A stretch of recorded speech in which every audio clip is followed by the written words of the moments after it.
नमस्कार दोस्तों, कैसे हैं आप लोग। स्वागत है आपका इस यूट्यूब चैनल पर। दोस्तों हम लोग पढ़ने जा रहे हैं हिस्ट्री और इसमें देखने वाले हैं हम लोग मौर्य उत्तर काल। भाई बहुत कोशिश की कि थंबनेल में मैं मौर्य उत्तर लिख दूं, लेकिन नहीं लिख पाया। वो कीबोर्ड नहीं एक्सेप्ट कर रहा था मोबाइल वाला तो इसको क्या कर दिया मैंने, मौर्य उत्तर काल लिख दिया है। ठीक है, समझने वाले समझ गए होंगे, आप भी समझ गए होंगे, नहीं समझे तो मैं समझा दे रहा हूँ। ठीक है, मतलब मौर्य वंश और गुप्त वंश के बीच का जो काल होता है ना, उसको बोलते हैं मौर्योत्तर काल। क्या बोलते हैं उसको? मौर्योत्तर काल बोलते हैं। हालांकि सिलेबस में आपके क्या दिया है कि मौर्य वंश के बाद सीधे गुप्त वंश दिया है, लेकिन भाई इसको भी देखना जरूरी है, क्योंकि ये जो कई सौ साल का जो गैप है, इसमें क्या क्या हुआ, यहाँ पर कुछ इंपॉर्टेंट चीज़ें देख लेते हैं ताकि इससे अगर क्वेश्चन बन जाए, ठीक है, तो आपसे गलत ना हो। तो देखिए यहाँ पर देखिए दो चीज़ पढ़ेंगे हम लोग। एक पढ़ेंगे देसी वंश, इसमें शुंग वंश आ जाएगा, कण्व वंश आ जाएगा और सातवाहन वंश आ जाएगा। और विदेशी वंश में क्या पढ़ेंगे? हिंद यवन, शक वंश और कुषाण वंश। ये कुषाण वंश लिख गया है मैंने, हालांकि थंबनेल में सही करके लिख दिया है, यहाँ पर कुषाण वंश लिखा है, मैंने चेक नहीं किया। ठीक है, तो चलिए भाई स्टार्ट करते हैं। देखिए आप लोग व्यूज़ पे मत जाया करो यार, व्यूज़ पे क्यों जाते हो? आपको देखना है ना ये वीडियो, आपको क्लास देखनी है, आपको नोट्स बनाने हैं, आपको तैयार करना है, तो आप व्यूज़ के चक्कर में क्यों पड़े रहते हो? अरे व्यूज़ इसमें कुछ भी हो, 10, 12, 13 कुछ भी व्यूज़ हो, इससे क्या आपको मतलब होता है? आप इसमें ये देखिए कि इसमें क्या चीज़ पढ़ाई जा रही है। हो सकता है कि वो वीडियो आगे नहीं चल पा रहा है, मतलब आप लोग क्या करते हैं, आप लोग अगर देखा कि व्यूज़ कम है तो आप छोड़ के चले जाओगे क्या? अगर आप नहीं देखोगे, आप जैसे सब लोग करने लगे और सब लोग करते हैं, तभी तो व्यूज़ नहीं आते। अरे आप लोग सब लोग ऐसे सोच बना लो कि हमको व्यूज़ से मतलब नहीं है। ठीक है, ये जो क्लास आती है इसमें व्यूज़ से मतलब नहीं है, हमें जो चीज़ चाहिए वो चीज़ यहाँ पर उपलब्ध है। ऐसे अगर आप लोग करेंगे तो कई सौ व्यूज़, मतलब व्यूज़ हो जाएंगे, 1000 व्यूज़ भी हो सकते हैं, लेकिन आप लोग छोड़ के चले जाते हो यार, ये कौन सी बात होती है ना। चलिए भाई स्टार्ट करते हैं, बहुत हो गया रोना। तो हिस्ट्री मौर्योत्तर काल पढ़ने वाले हैं हम लोग, स्टार्ट करते हैं। देखो मौर्योत्तर काल ये क्या हो गया? अच्छा काला ही लिया है मैंने। मौर्योत्तर काल देखेंगे भाई हम लोग। देखिए अनेक विद्वान ने मौर्योत्तर काल को अंधकार का युग कहा है, अंधकार का युग। ठीक है, मतलब क्या है कि इसमें साक्ष्य नहीं मिल पाया है अच्छे से कि क्या चीज़ कैसे कहाँ पर है। तो जो सातवाहन वंश सातकर्णी है उससे पहले का जो समय है ना, और मौर्योत्तर काल जो शुंग वंश है, इसको अंधकार का युग कहा जाता है। अगर आपसे क्वेश्चन बन जाए कि अंधकार युग किस काल को कहा जाता है, तो मौर्योत्तर काल को अंधकार युग कहा जाता है, क्योंकि इसमें देखिए इसमें साहित्यिक स्रोत के अभाव हैं, इसलिए इसको अंधकार युग कहा जाता है। ठीक है, और पहली बार मौर्योत्तर काल में लेख युक्त सिक्के प्राप्त हुए हैं। ठीक है, और स्थानीय राजवंशों का उदय हुआ है। तो स्थानीय राजवंश भाई देख लेते हैं। देखिए स्थानीय राजवंश कौन कौन से? जैसे शुंग वंश, कण्व वंश और सातवाहन वंश। ठीक है, ये कौन से हुए? 3 अच्छे राजवंश हुए। कौन कौन से? शुंग वंश, कण्व वंश और सातवाहन वंश। देखिए शुंग वंश की स्थापना किसने की थी? तो पुष्यमित्र शुंग ने की थी, जो ब्राह्मण था। देखिए अशोक के बाद अशोक ने क्या किया था? अशोक ने बौद्ध धर्म की नीति अपना ली थी, हिंसा छोड़ दी थी। तो बौद्ध धर्म के बाद क्या हुआ? अशोक के बाद कुणाल एक गद्दी पर बैठा, फिर बहुत मतलब और भी बैठे। फिर उसके बाद क्या हुआ कि मतलब अयोग्य शासक थे। अयोग्य शासक क्या थे कि उन पर भी कहीं ना कहीं बौद्ध धर्म का प्रभाव था, अशोक का प्रभाव था, तो वो भी हिंसा नहीं कर पा रहे थे। समझ रहे कि नहीं? वो भी हिंसा नहीं कर पा रहे थे। तो इसलिए क्या हुआ कि जो ब्राह्मण जाति के लोग थे, इन पर इनका प्रभुत्व कम होने लगा था। इसी में एक सेनापति था बृहदत्त का, पुष्यमित्र शुंग, इसने इसकी हत्या कर दी थी। जो मौर्य वंश का अंतिम शासक था बृहदत्त, इसकी हत्या कर दी थी, और पुष्यमित्र शुंग ने एक शुंग वंश की स्थापना की थी, जो एक ब्राह्मण वंश का था। ठीक है, तो यहाँ पर देखिए लिखा है कि उत्तर पश्चिम भारत में मध्य एशिया से कुछ विदेशी राजवंश आए थे, जो हिंदी यवन, इसको ऊपर करते थोड़ा, जो हिंदी यवन और शक और कुषाण वंश के नाम से जाने जाएंगे। ठीक है, इसको हम लोग आगे देखेंगे। तो यहाँ पर आपको बता दिया मैंने कि शुंग वंश की स्थापना कैसे होती है। ठीक है, इसको आगे देखते हैं। आइए देखते हैं शुंग वंश। तो इस वंश का संस्थापक, सब देखिए संस्थापक इंपॉर्टेंट है और वास्तविक संस्थापक भी इंपॉर्टेंट होते हैं एग्जाम के पॉइंट ऑफ व्यू से। तो इस वंश का संस्थापक कौन था? पुष्यमित्र शुंग इस वंश का संस्थापक था। राजा बनने के बाद सेनापति कहलाता था। ठीक है, ये मतलब अपने आप को सम्राट नहीं, एक तरीके से कहे तो ये मतलब एक ब्राह्मणों के लिए आया था और राज्य का विनाश हो रहा था, तो इसको तो मारना ही था। मतलब एक तरीके से कह सकते हैं इसकी सोच जो भी कहती हो, इसने बृहदत्त को मार दिया था और शुंग वंश की स्थापना की थी। लेकिन अपने आप को राजा नहीं कहा था इसने सेनापति कहा था। इसने क्या कहा था? सेनापति कहा था। और इसके शासन काल में प्रथम यूनानी आक्रमण डेमेट्रियस के नेतृत्व में हुआ था। तो प्रथम यूनानी जो आक्रमण है किसके शासनकाल में हुआ था? तो आपको याद रखना है, ये हुआ था पुष्यमित्र शुंग के शासनकाल में। ठीक है, शुंग काल में संस्कृत भाषा का अत्यधिक विकास हुआ था। और पुष्यमित्र शुंग का दरबारी कवि कौन था? महर्षि पतंजलि, जिसने महाभाष्य लिखा हुआ है। पतंजलि जो है पुष्यमित्र शुंग का दरबारी कवि था। ठीक है, पतंजलि जो अभी कंपनी चलती है पतंजलि, वो इसी के नाम पे पतंजलि है। शुंग काल में ही मनुस्मृति की रचना हुई थी और इसने 2 अश्वमेध यज्ञ करवाए थे। देखिए अश्वमेध यज्ञ क्या होता था, बड़ा इंटरेस्टिंग होता था। इसमें क्या होता था कि राजा जो है मतलब जबरदस्ती किसी से युद्ध करने की कला होती है, ये जो होती थी अश्वमेध यज्ञ, कि किसी के राज्य में सम्राट में घोड़ा छोड़ दो और अगर वो घोड़ा जो है वापस आ जाता है तो ठीक है, वरना किसी ने अगर रख लिया उसको तब क्या होगा कि भैया उसमें जो है उसके साथ युद्ध होगा। ठीक है, चलिए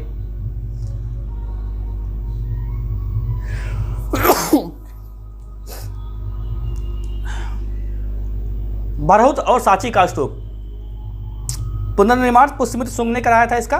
ठीक है, आगे देखते हैं। दिन में सो जाओ तो छींकें आने लगती हैं। देखो यहां पर एक चीज देखो, ये जो मालविकाग्नि मित्र नाटक की रचना किसने की थी? कालिदास ने इसी के काल में की थी। मालविकाग्नि मित्र क्या है कि देखिए मालविका एक नायिका थी और अग्निमित्र इस पुष्यमित्र शुंग का लड़का था। पुष्यमित्र शुंग जो है जाते हैं एक युद्ध, मतलब उसका लड़का एक युद्ध करने जाता है, युद्ध के बाद वापस नहीं आता है, इनको हो जाता है प्रेम इनको प्रेम हो जाता है। तो इसी की प्रेम का जो है कहानी लिखी गई है कालिदास के द्वारा, जिसका नाम है मालविकाग्नि मित्र। क्या नाम है इसका? मालविकाग्नि मित्र नाम था। तो पुष्यमित्र को कलिंग नरेश खारवेल ने हराया था। कलिंग नरेश खारवेल ने, ठीक है, हाथी गुम्फा अभिलेख आपको याद आ रहा होगा, पिछली क्लास देखा होगा आपने तो। ठीक है, शुंग वंश का अंतिम शासक देवभूति था, जिसकी हत्या उसके अमात्य वासुदेव, अमात्य कैसे कह सकते हैं कि सबसे बड़ा अधिकारी, मतलब राजा का दाहिना हाथ, ऐसा कह सकते हैं। ठीक है, तो शुंग वंश का अंतिम जो शासक था वो था देवभूति, जिसकी हत्या उसके अमात्य वासुदेव ने कर दी थी। ठीक है, आगे देखते हैं। फिर एक नए वंश की स्थापना होती है, शुंग वंश खत्म। अब नया वंश कौन आता है? कण्व वंश। क्या आता है? कण्व वंश। अब कण्व वंश के बारे में हम लोग ज़्यादा जानकारी नहीं चाहिए, ठीक है, बस इतना समझ लो कि कण्व वंश का संस्थापक कौन था? वासुदेव था। और इस वंश का अंतिम शासक सुशर्मा था, जिसकी हत्या करके सिमुक ने कण्व वंश का अंत कर दिया। तो कण्व वंश का अंत सिमुक ने कर दिया, फिर सिमुक ने सातवाहन वंश की स्थापना कर दी थी। ठीक है, आगे देखो दोस्तों, जितना मैं आपको एक क्लास में पढ़ा रहा हूँ ना, ये कम से कम 3 से 4 क्लासेस लेता है अगर आप ऑनलाइन कोचिंग, मतलब आप लाइव क्लास, क्योंकि वहाँ पर कुछ बातें भी होती हैं, ठीक है, हंसी मजाक भी होता है। तो यहाँ पर ऐसा कुछ होने, क्योंकि मेरे सामने ऑडियंस लाइव नहीं है, इसलिए यहाँ पर ना तो कोई हंसी मजाक, ना ही कोई फालतू की बातें। अगर आप ऑफलाइन कोचिंग करते तो वहाँ पर भी 3 से 4 क्लासेस ले लेगा। तो आपको जल्दी अगर तैयार करना है चीज़ों को और बाद में आपको रिवीजन का समय आपको मिल जाए, अगर आप ये चाहते हैं तो बहुत ही अच्छा प्लेटफॉर्म है, यहाँ पर आप देख सकते हैं। ठीक है, अब आते हैं दोस्तों सातवाहन वंश। सातवाहन वंश का संस्थापक सिमुक ने, ठीक है, कण्व वंश को समाप्त कर दिया। अभी बताया मैंने आपको। सातवाहनों का जो मूल क्षेत्र था महाराष्ट्र था और बाद में आंध्र प्रदेश में बस गए थे। ठीक है, होता क्या था कि जो शक थे उसने महाराष्ट्र में इनको हरा दिया था सातवाहनों को, तो मजबूरन में इनको क्या हुआ था? आंध्र प्रदेश में बजा के बसना पड़ा था। ठीक है, तो यहाँ के लोगों की सेवा करने के कारण इन्हें आंध्र भृत्य भी कहा गया, मतलब आंध्र भृत्य भी कहा गया, आंध्र सातवाहन भी कहा गया इनको। सातवाहन की जो राजधानी क्या थी? महाराष्ट्र का प्रतिष्ठान थी। ठीक है, और इस वंश का सबसे प्रतापी शासक कौन था? तो गौतमी पुत्र सतकर्णी। गौतमी पुत्र सतकर्णी। सबसे पहला क्वेश्चन ये आता है किस वंश का शासक था? तो ये था सातवाहन वंश का। ये आपको ध्यान रखना क्योंकि ये चीज़ें इंपॉर्टेंट रह जाती हैं। ठीक है, देखिए नानाघाट अभिलेख से ही इसे मतलब एक महान विजेता बताया गया है। और शकों के चहरात, ठीक है, शक में कई सारे वंश थे। ठीक है, इतना डिटेल में नहीं देखेंगे क्योंकि इतना डिटेल में क्वेश्चन आपसे पीईटी में नहीं बनेगा। लेकिन शकों का एक छहरात्र वंश था जिसके राजा था नहपान। नहपान से सतकर्णी का युद्ध हुआ था, जिसमें सतकर्णी विजयी हुआ था। और सतकर्णी प्रथम की जो मृत्यु के, सतकर्णी प्रथम अलग है और गौतमीपुत्र अलग है। ठीक है, यहाँ पर इसलिए मैं कह रहा हूँ कि जो सतकर्णी प्रथम है उसकी मृत्यु के बाद जो है उसकी पत्नी, सतकर्णी प्रथम की जो मृत्यु के बाद उसकी पत्नी जो है नागानिका, इसने क्या किया था? अपने अल्पवयस्क पुत्र जो था शक्तिश्री व वेदश्री, इसके नाम से शासन किया था। तो इस प्रकार अगर देखिए तो यह प्रथम भारतीय महिला शासिका के रूप में कार्य किया था, लेकिन स्वतंत्र नहीं थी, अपने नाम से नहीं कर रही थी। ठीक है, सातवाहन में सबसे योग्य शासक हाल था। हाल मतलब ये वाला हाल नहीं, हाल एक नाम था। ठीक है, सातवाहन में सबसे योग्य शासक क्या था? हाल था। ठीक है, ब्राह्मणों को सबसे पहले भूदान सातवाहनों ने दिया। ब्राह्मणों को सबसे पहले भूदान सातवाहनों ने देना शुरू किया। हालांकि सबसे ज़्यादा भूदान दिया है गुप्त शासकों ने। और वेतन के बदले भूमि देने की सामंती व्यवस्था का जो मतलब सेना है, ठीक है, कोई भी है, उसको वेतन के तौर पे धन ना देकर, मतलब कुछ भी ना देकर, एक मतलब क्या हुआ कि भूमि दे दो, सामंत दे दो, ठीक है। व्यवस्था सातवाहन ने प्रारंभ किया, लेकिन सबसे ज़्यादा किसने उपयोग किया इसका? गुप्त काल ने, गुप्त शासकों ने प्रयोग किया। जो समाज था सातवाहन का मात्र सत्तात्मक था, लेकिन राजा जो है एक आदमी होता था, और जो महिलाएं होती थी वो राजा के नाम को ही, राजा के जो पद होता है था नाम के आगे अपना वही ग्रहण करती थी। लेकिन जो मनुष्य, जो मतलब पुरुष हुआ करते थे, वो अपनी माता का नाम आगे लगाया करते थे। तो इसलिए कह सकते हैं कि जो सातवाहन वंश था, तो ये समाज क्या था? मात्र सत्तात्मक था, ठीक है, मात्र सत्तात्मक था। और यहाँ नाम के पहले माता का नाम लिखा जाता था, जैसे कि गौतमीपुत्र, सतकर्णी, मैंने बताया आपको। चांदी के सिक्के को कारसारपण कहा कहते थे। देखिए एक एक लाइन लिखी है, आपके दिमाग में आ रहा होगा कि सर एक एक लाइन आपने क्यों लिख रखी है, क्योंकि देखिए इससे क्वेश्चन बनेगा और आपकी जल्दी से तैयारी होगी। आप चाहें तो आप अभी भी प्रीवियस उठा के देख सकते हैं, आपके सारे क्वेश्चन यहाँ से सॉल्व हो जाएंगे, गारंटी है। ना होते हो तो मुझे बताना। अब देखो, यज्ञश्री सातकर्णी सातवाहनों का अंतिम महत्वपूर्ण राजा था, ठीक है। ये देखो, यज्ञश्री सातकर्णी सातवाहनों का अंतिम जो है महत्वपूर्ण राजा था, जिसने शकों को पराजित किया था। शकों को पराजित करके फिर से अपना सातवाहन वंश को स्थापित करने का प्रयास किया था। किसने? सातकर्णी ने। यज्ञश्री सातकर्णी ने सबसे पहले जो है मतलब शकों को पराजित किया, क्योंकि शक इनके शक जो थे राजा थे वो इनके समकालीन हुआ करते थे, ठीक है। और इस वंश का अंतिम शासक कौन था? वो पुलुमावी था, पुलुमावी चतुर्थ। इस वंश का देखिए एक बात बताओ, क्वेश्चन ये बनता है आपसे पेपर में कि प्रथम राजा कौन था और अंतिम अगर आपको मैं पढ़ा रहा हूँ तो इसका मतलब वो इंपॉर्टेंट है, ठीक है। तो इस वंश का अंतिम शासक क्या था? पुलुमावी चतुर्थ इस वंश का अंतिम शासक था, ठीक है। तो ये बात आपको ध्यान रखनी है। आप लोग देखिए, आप चाहे इसका स्क्रीनशॉट लेते चलिए। अगर आप लोग कहते हैं अगर संख्या बढ़ती है तो मैंने सारी जो है जितनी PDF है सारी PDF मैंने क्या किया है, सेव करके रखा हुआ है, ठीक है। आपको फ्री में पूरी PDF जितनी भी हैं, जितनी क्लास की सारी PDF आपको फ्री में दे दूंगा, कोई भी पैसा नहीं मांगूंगा इसका, ठीक है। बस आपसे उम्मीद ये है कि आप लोग वीडियो को शेयर किया करो यार, शेयर किया करो, सब्सक्राइब कर लो नहीं किया है तो, ठीक है। अब देखो, विदेशी आक्रमणकारियों का भारत में आगमन। तो मैंने अभी क्या पढ़ा है आपको? सातवाहन वंश पढ़ा दिया। अब विदेशी आक्रमण देखते हैं। देखिए, मौर्योत्तर काल के बाद भारत पर सबसे पहला आक्रमण बैक्ट्रिया के ग्रीकों ने किया था, जिन्हें यवन कहा जाता था। यवन, समझ रहे कि नहीं? यवन, बैक्ट्रिया ये वो नहीं है, बैक्ट्रिया एक स्थान है, ठीक है। तो वहाँ से ग्रीकों ने जो है एक आक्रमण किया था। और भारत पर यवनों का प्रथम आक्रमण मैंने बताया अभी ऊपर कि पुष्यमित्र शुंग के शासनकाल में हुआ था।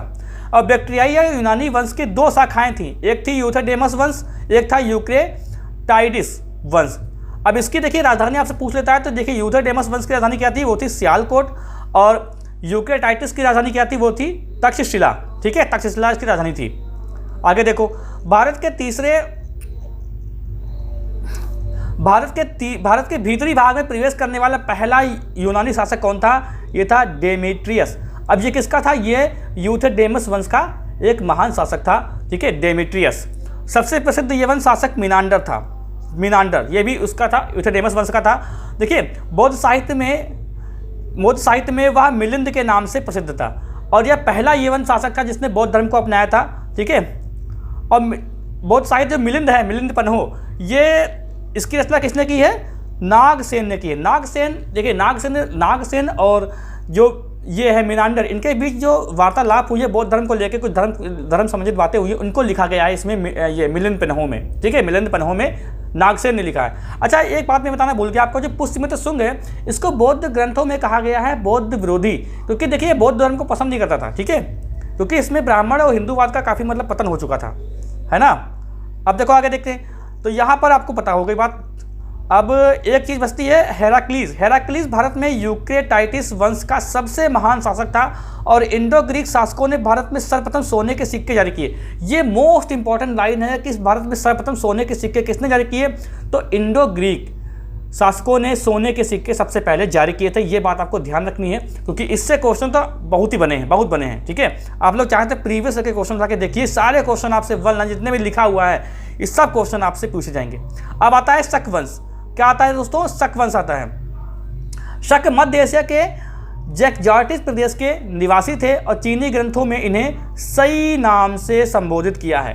शक राजाओं को क्षत्रप कहा जाता था। शक राजा थे, अपने आप को क्षत्रप कहते थे, कहा नहीं जाता था, वो कहते थे अपने आप को क्षत्रप, ठीक है। और ये भारत में 5 जगहों पर बसे थे। भारत में कहाँ थे? 5 जगहों पर बसे थे, गांधार, तक्षशिला, मथुरा, उज्जैन, नासिक, ठीक है। देखो, मथुरा के राजूक शाक को मालवा के शासक ने, यहाँ पे देखो क्योंकि यहाँ पर एक लाइन है विक्रमादित्य की, ये इंपॉर्टेंट है। देखो, मथुरा के राजूक राजूक शाक को मालवा के शासक ने 57 BC में पराजित कर दिया और विक्रमादित्य की उपाधि, फिर इसके बाद कई शासकों ने विक्रमादित्य की उपाधि धारण की है, ठीक है, उपाधि धारण की। और इस उपलक्ष्य में उसने 57 ईसा पूर्व विक्रम संवत नामक कैलेंडर चलाया था। विक्रम संवत, यहाँ पे देखिए जो कैलेंडर की जो तिथियां हैं वो मैं यहाँ पे आपको समझाने वाला नहीं हूँ क्योंकि ये बहुत डिटेल हो जाएगा, इतना नहीं पढ़ना है, ठीक है, क्योंकि ये सिलेबस में दिया ही नहीं है मौर्योत्तर काल। अगर देखिए हर सिलेबस में हर चीज़ आपको दिया गया है, अलग अलग बिल्कुल एक पॉइंट करके दिया हुआ है कि मौर्य वंश में सबसे ज़्यादा क्या पढ़ना है, अशोक के बारे में पढ़ना है, सब कुछ अच्छे से दिया है। लेकिन इसको क्या है कि मैंने एक लिंक बनाने के लिए इसको मैंने उठा लिया, बाकी ये सिलेबस में था नहीं, ठीक है। अब देखिए, सबसे प्रतापी शक शासक कौन था? सबसे प्रतापी शक शासक था उज्जैन का रुद्रदामन। तो रुद्रदामन कौन से वंश का शासक था? तो देखिए शक शासक था, ये शक शासक, ठीक है। और रुद्रदामन ने सातवाहन शासक वशिष्ठ पुत्र पुल्लुमाची को पराजित किया था, ठीक है। तो सातवाहन शासक वशिष्ठ पुत्र पुल्लुमाची को पराजित किया था रुद्रदामन ने, ठीक है। और रुद्रदामन का ही एक जूनागढ़ अभिलेख है, ठीक है। रुद्रदामन का गुजरात के सौराष्ट्र में प्रांत में गिरनार पहाड़ी पर जूनागढ़ अभिलेख मिलता है। यह संस्कृत भाषा का पहला अभिलेख है। जूनागढ़ अभिलेख में ही आपको बताया गया था कि रुद्रदामन, मतलब वहाँ पर ये दर्शाया गया है कि जो चंद्रगुप्त मौर्य है इसकी एक पश्चिमी सीमा को भी दर्शाया गया है कि पश्चिमी सीमा तक इसकी पहुँच थी चंद्रगुप्त मौर्य की, क्योंकि उसके एक मंत्री ने या एक मतलब कोई कह सकते हैं उसका जो अधिकारी है वहाँ पर सुदर्शन झील का निर्माण कराता है, तो रुद्रदामन भी उसका पुनर्निर्माण करवाते हैं, ठीक है। ये चीज़ बताई गई है। तो ये कहाँ पर है भाई? ये गुजरात के जो है जूनागढ़ अभिलेख रुद्रदामन का अभिलेख है, ये ध्यान रखिएगा, ठीक है। तो जूनागढ़ अभिलेख किस शासक से संबंधित है? तो रुद्रदामन से संबंधित है, जिसमें सुदर्शन झील के बारे में बताया गया है, ठीक है। गुप्त शासक चंद्रगुप्त द्वितीय ने शकों को सर्वनाश कर दिया। गुप्त शासक जो थे चंद्रगुप्त द्वितीय ने शकों का सर्वनाश कर दिया और इस उपलक्ष्य में विक्रमादित्य की उपाधि धारण की और चांदी के सिक्के चलवाए, ठीक है। चंद्रगुप्त मौर्य जब चंद्रगुप्त हम लोग पढ़ेंगे तो वहाँ पर भी मैं आपको अच्छे से बताऊंगा कि क्या क्या चीज़ें क्या क्या घटनाएं हुई, क्योंकि नेक्स्ट जो क्लास रहेगी वो गुप्त वंश की ही रहेगी। अब देखते हैं पल्लव वंश। पल्लव वंश देखते हैं, इसको पहलव वंश भी बोलते हैं। पहला पता नहीं कैसे लिखा जाता है, पहलव वंश ऐसे, पहलव वंश ऐसे लिखा जाता है, ठीक है। मैंने पल्लव लिख दिया है, ठीक है। ये ईरान फारस पारसिया के थे जिनके कारण इन्हें पार्सियन भी कहा जाता था। और इस वंश का संस्थापक मित्रेडेटस था और इन्होंने अपनी राजधानी पुरुषपुर यानी पेशावर को बनाया। और इस वंश का देखिए पल्लव वंश का सबसे योग्य शासक पूछा जाता है तो आपको लगाना है गोंदो फर्निस, ठीक है। ये क्वेश्चन आपसे बहुत पूछता है, बाकी चीज़ें आप भूल जाएगा कोई दिक्कत नहीं, पर आपको ये याद रखना है कि इस वंश का पहलव, ठीक है। इसको कैसे लिखते हैं पहलव? यहाँ ऐसे करके कुछ ऐसे लिखा जाता है पहलव वंश, ठीक है। इस वंश का सबसे योग्य शासक कौन था? वो था गोंदो फर्निस, ये बात आपको ध्यान रखनी है। और इस समय सेंट थॉमस जो है भारत आया था, जो पुर्तगाल का था। ये प्रथम जो है ईसाई प्रचारक था जो भारत में आया था, सेंट थॉमस, ठीक है। किसके समय में आया था? गोंदो फर्निस यानी पहलव वंश में आया था। और ये प्रथम जो है ईसाई प्रचारक था, समझिएगा, ठीक है। पुर्तगाल का था सेंट थॉमस, ठीक है। अब इसके बाद देखते हैं कुषाण वंश। कुषाण वंश भी एक इंपॉर्टेंट वंश है जिसको पढ़ना है हम लोगों को, समझना भी है। देखिए कितने जल्दी हो गया, कितनी चीज़ें हम लोगों ने जल्दी पढ़ ली हैं, ठीक है। जो लोग मतलब वास्तव में तैयारी करना चाहते हैं बिना कोई बकवास सुने, बिना कोई हंसी मजाक करे, तो यह बहुत अच्छी क्लासेस हैं। यकीन मानिए आपको जब यहाँ पर देख लेंगे तो आपका बहुत टाइम बचेगा, बहुत ज़्यादा टाइम बचेगा आपका। देखिए कुषाण वंश क्या है? ये मध्य एशिया के निवासी थे, पहली बात तो ये। और कुषाण यूची कबीला की एक शाखा थी। कुछ 5 कबीली शाखा थी यूची की, जिसमें से एक कबीले शाखा थी, ये शाखा थी कुषाण वंश की, ठीक है। तो इस वंश का संस्थापक कौन था? कुजल कटिफिसस। तो कुषाण वंश का संस्थापक कौन था? कुजल कटिफिसस कुषाण वंश का संस्थापक था। और इनके द्वारा तांबे के सिक्के चलाए गए थे। तो कुषाण वंश के द्वारा कौन से सिक्के चलाए गए थे? तो तांबे के सिक्के चलाए गए थे, ठीक है। और इस वंश का वास्तविक शासक विम कटिफिसस था। क्या था? विम कटिफिसस था। और देखिए सबसे इंपॉर्टेंट बात, यह शैव धर्म को मानता था, शैव धर्म को मानता था। कुषाण वंश का सबसे प्रतापी राजा कौन था? वो था कनिष्क। कनिष्क सबसे प्रतापी राजा था और इसने 78 ईस्वी में अपना राज्याभिषेक कराया और इस अवसर पर शक संवत प्रारंभ किया गया, ठीक है। शक संवत 78 ईस्वी ये क्वेश्चन आता है और विक्रम संवत वाला क्वेश्चन आता है, इसको ध्यान रखिएगा, ठीक है। और इसने अपनी राजधानी पेशावर को और सांस्कृतिक राजधानी मंदूस को बनाया, ठीक है। और इसने पाटलिपुत्र पर आक्रमण किया और महात्मा बुद्ध का भिक्षापात्र और यहाँ का एक दार्शनिक अश्व घोष को अपने साथ ले गया। ठीक है। देखिए कनिष्क के शासनकाल में बौद्ध जो है चतुर्थ बौद्ध संगति हुई थी, वो पार्श्व के कहने पर हुई थी, ठीक है, कश्मीर के कुंडल वन में चतुर्थ बौद्ध संगति, और इसी में महायान और हीनयान में बट गया था बौद्ध धर्म। तो जो कनिष्क है वो महायान को मानने वाला था। देखिए महायान एक सरल एक शाखा थी जिसमें आप सोना पहन सकते थे, मांस मछली खा सकते थे। तो भैया राजा है तो वो महायान पद्धति को मानेगा, महायान शाखा को मानेगा। तो ये क्वेश्चन अगर बने तो कई आपको लगाना है कनिष्क जो है वो महायान शाखा को मानने वाला था। सर्वाधिक सोने के सिक्के कनिष्क के शासनकाल में जारी किए। देखिए सबसे पहले सोने के सिक्के किसने? इंडो ग्रीक ने। लेकिन सर्वाधिक किसने जारी किए? वो किए कनिष्क ने, ठीक है। कनिष्क के समय में ही पहली बार नाशपाती की खेती प्रारंभ हुई और इसी के समय अरब नाविक हिप्पालस ने मानसून की खोज की, ठीक है। अल-मुसईदी का भी नाम आता है, लेकिन हम लोग जब आगे पढ़ेंगे तो हम लोग देख लेंगे, ठीक है, जो मॉडर्न हिस्ट्री पढ़ेंगे। इस वंश का अंतिम शासक के रूप में वासुदेव को माना जाता है और इस वंश के सामंतों ने गुप्त वंश की स्थापना की थी, ठीक है। जो ये जो कुषाण वंश था, कुषाण वंश के जो सामंत होते थे, ठीक है, श्रीगुप्त, उन्होंने ही गुप्त वंश की स्थापना की थी। उसके बाद घटोत्कच आया था, उसके बाद चंद्रगुप्त आया था। तो देखिए जो श्रीगुप्त था, चंद्रगुप्त की स्थापना तो कर दी थी, लेकिन वो सामंत ही कहलाते थे अपने आप को, वो अपने आप को सम्राट घोषित नहीं किए। घटोत्कच आया, उसने भी अपने आप को सामंत ही कहलाया, लेकिन उसके बाद जो शासक आता है वो कहलाता है क्या? सम्राट, ठीक है। तो हम लोग नेक्स्ट क्लास करने वाले हैं हम लोग चंद्रगुप्त यानी गुप्त वंश की। चंद्रगुप्त को याद आता है, गुप्त वंश की। देखिए जो शैली है ना, जो शैलियाँ हैं उसको हम लोग गुप्त वंश के बाद देखेंगे, छूटेगा कुछ नहीं। अगर आपके दिमाग में आ रहा है सेरिया का पढ़ाएंगे, देखिए नागर शैली, द्रविड़ शैली, तो ये सब पढ़ेंगे हम लोग बाद में। पहले गुप्त वंश को अच्छे से एक क्लास में, गुप्त वंश को कोशिश रहेगी कि एक ही क्लास में कवर करेंगे, क्योंकि कोई भी टॉपिक की मैं 2 क्लास नहीं लेना चाहता, क्योंकि समय है नहीं। हिस्ट्री के बाद तुरंत ज्योग्राफी स्टार्ट करनी है, क्योंकि पॉलिटी में रोक रखा हूँ, मैंने रोक रखी है, क्योंकि इसलिए क्योंकि इस पर कोई रिस्पॉन्स नहीं कर रहा है, पता नहीं क्यों नहीं रिस्पॉन्स कर रहा है। बस दिक्कत यही है कि आप लोग व्यूज़ देख दो, आप ये देखो ना कि इसमें क्या चीज़ है यार, क्या आपके काम की चीज़ है। एक बार मौका तो देखो, आप लोग मौका ही नहीं देते। कोई बात नहीं है, जिसको देखना होगा देखेगा, आज नहीं कल देखेगा, कल नहीं परसों देखेगा, जिसको देखना होगा देखेगा, ठीक है। तो यहाँ पर कोई भी चीज़ को लेकर डाउट है तो आप लोग कमेंट करके पूछ सकते हैं, तुरंत पूछेगा और मैं इसका रिप्लाई करूँगा, ठीक है। ये क्लास जो है ये लाइव नहीं चल रही है, प्रीमियर चल रही है। अगर आप लोग कमेंट कर रहे हो तो मैं इसका रिप्लाई मैं कर रहा हूँ, बराबर कर रहा हूँ, ठीक है। मैं कमेंट आपकी पढ़ रहा हूँ, तो ये क्लास लाइव नहीं चल रही है, ठीक है। तो अगली क्लास हम लोग कल करेंगे गुप्त वंश की, हाँ गुप्त वंश की करेंगे, ठीक है, जिसको स्वर्ण काल कहा जाता है, ठीक है। तो गुप्त वंश की क्लास करेंगे अगली। अभी तक जो लोग चैनल पर नए हैं वो कृपया सब्सक्राइब कर ले, बेल आइकन होते जिससे आपको वीडियो का नोटिफिकेशन मिलता रहे, और अपने साथियों के साथ शेयर करें, जितना हो सके उतना शेयर करें। लोगों से कहिए कि इस चैनल को सब्सक्राइब करें, ठीक है। अगर आप इस चैनल को देखते हैं, अभी तक देख रहे हैं, इसका मतलब आपका भी फ़र्ज़ है कि आपको भी इस चैनल को आगे तक ले जाना है, ठीक है। चलिए भाई, मिलते हैं हम लोग अगली क्लास में। वीडियो को लाइक तो कर ही दिया होगा, नहीं लाइक किया तो लाइक कर दें और अच्छी सी प्यारी सी एक कमेंट छोड़ दें। मिलते हैं हम लोग अगली क्लास में।